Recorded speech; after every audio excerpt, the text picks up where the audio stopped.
আপনি এটি চাকরি লিবার আসছেন, তাহলে প্রথম প্রশ্নের উত্তর দেন। আপনি কি বিবাহিত? স্যার, আমি বিবাহিত।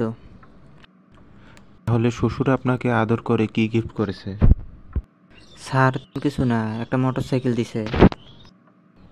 আচ্ছা ঠিক আছে, কোনো সমস্যা নাই। আপনি এই মোটরসাইকেল যে শ্বশুর আপনাকে দিয়েছে, এটা নিয়ে সুন্দর একটা কবিতা আমাকে শোনাবেন।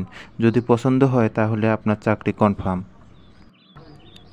বাইকটা দিছে শ্বশুর মশাই, আব্বা দিছে তেল। তাই তো আমার গতির সাথে জেট বিমানও ফেল। দুর্ঘটনা ঘটলে ঘটুক, হামার কিসের ভয়। গেলে যাবে বাপ শ্বশুরের, হামার কিছুই লয়। চলছে হামার মোটর গাড়ি, জোরছে মারো টান। কে কি করলো শুনবো না, আজ ধরছি চাপে কান।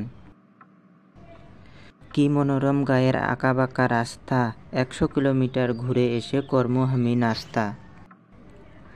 এমন গতি তুলমুড়ে আজ হামার গতি দেখে, থমকে যাবে পথের পথিক পথ চলা রেখে।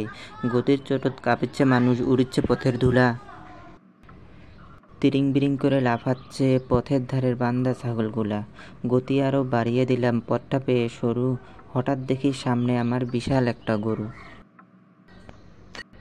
ধাক্কা লাগে হুন্ডা আমার, আর পড়ল গিয়ে খাদে। আমার তখন হুঁশ আসছিল না, ফিরল দুদিন বাদে।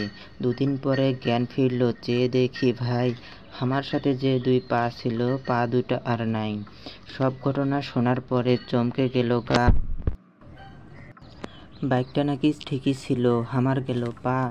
আমার শখের বাইকে এখন অন্য মানুষ চড়ে। পা হারিয়ে কাঁদছি আমি, কান্দি ঘরে বসে। ঘরে বসি ভাবি, যদি পাটা পেতাম ফিরে। তিরিং বিরিং ছেড়ে আমি বাইক চালাতাম ধীরে। মনরে বলি, মন যদি তুই বুঝতি দুদিন আগে, তবে কি তোর পা হারিয়ে পঙ্গু হওয়া লাগে। স্যার, ক্যাঙ্কা হয়েছে স্যার? আরে হসে তো সেই সাংঘাতিক, তোর চাকরি হয়ে গেছে। কিন্তু এটা তো তোর কবিতা মনে হচ্ছে না, এটা অন্য মানুষের লেখা, তাই মনে হয়। হয় স্যার, ফেসবুকত দেখছুনু, যাক আমার ভালো লাগছিল, তাই মুখস্থ করছুনু। তা এখন কেমন হয়েছে স্যার, আমার কি চাকরি হবে? সে সুন্দর কচু, মানুষের শুইনা যদি তোর লাগানতেই হুশ হয়, তাইলে তো ভালোই। তোর চাকরি আমি দিয়া দেনু, যা। আপনাকে অনেক ধন্যবাদ স্যার, এখন আমি উঠি। আসসালামু আলাইকুম।